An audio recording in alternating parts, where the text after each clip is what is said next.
अस्सलामुअलैकुम। Drama serial बड़े भैया ने इस वक्त बहुत ज़्यादा डिसअपॉइंट किया है। अच्छा भला ये ड्रामा ख़त्म हो रहा था, बड़े ही आसानी के साथ वानिया की हकीकत भी खुलकर सामने आ गई। अलमीर भी सुधर गया, उसके अलावा शुएब भी सुधर गया। लेकिन ये राइटर को क्या सूझी कि उसने अच्छी भली जोया को कैंसर करवा दिया। राइटर चाहता है कि जब तक 100 एपिसोड इस ड्रामे की नहीं होंगी वो ड्रामा किसी सूरत ख़त्म नहीं करेगा। अवाम तो जोया और अरसलान की शादी देखना चाहते थे, उसे कैंसर करके अब एक नई बीमारी इसमें डाल दी है। यानी ऑलमोस्ट इसकी 8-10 किस्तें जो है वो अब मजीद लगेंगी।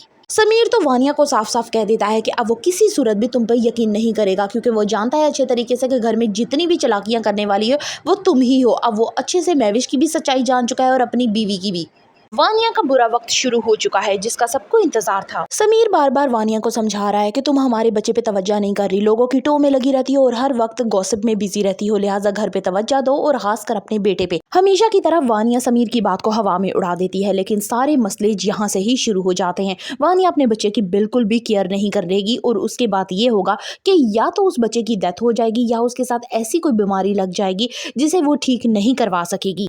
और यहाँ अगर वो वानिया को अपने साथ रखता भी है तो वानिया आपकी दफ़ा तीर की तरह सीधी हो जाएगी और महविश की गोद उजाड़ने का जो जुर्म है उसे ये भुगतना पड़ेगा कि सारी ज़िंदगी वो औलाद की नेमत से महरूम रहेगी और महविश के ही बच्चे को ही अपना बच्चा समझकर उससे मोहब्बत करेगी। वो तमाम रिश्ते जो कबीर के हाथों से रेत की तरह फिसलते जा रहे थे अब एक एक करके सिमटने शुरू हो चुके हैं। समीर यहाँ पे कबीर को बताता है कि अलमीर का सारा बिजनेस खराब हो चुका है, ख़त्म हो चुका है और अलमीर ने मिशेल को तलाक भी दे दी है। यहाँ पे तलाक वाली बात सुनकर कबीर को एकदम झटका लगता है। वो कहता है कि मुझे पता था कि इस रिश्ते का जो है वो जल्द ही एंड हो जाएगा, लेकिन मैंने अलमीर को कई दफ़ा समझाया, लेकिन अलमीर जो है वो मिशेल की मोहब्बत में इतना अंधा था कि उसने मेरी कोई बात ना सुनी।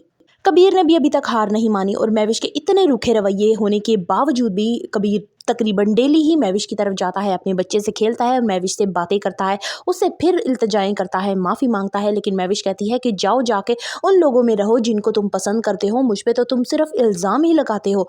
तो कबीर महविश से कहता है कि तुम मेरे बगैर खुश नहीं रह पाओगी महविश, तुम मुझसे मोहब्बत करती हो। महविश कहती है कि मैं मानती हूँ कि मैं आपसे मोहब्बत करती हूँ और हर दफ़ा मुझे आपसे मोहब्बत करने की अच्छी खासी सज़ा मिलती है, लेकिन यहाँ पे बात मुख्तसर की जाए तो महविश मान जाएगी, कबीर उसे मना लेगा और लेकर अपने घर को चला जाएगा और घर वाले बहुत ही खुशी से महविश का इस्तकबाल करेंगे।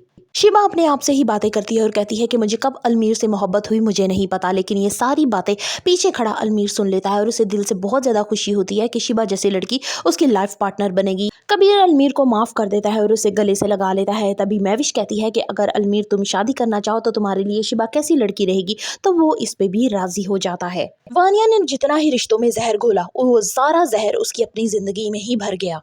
राइटर ने अब जोया को कैंसर डायग्नोस किया है, इसका मतलब है एक साथ मजीद लंबी जाने वाली है। सो फर्दर रिव्यूज ऑफ बड़े भैया kindly subscribe my channel. Video अच्छी लगी हो तो एक लाइक तो बनता है।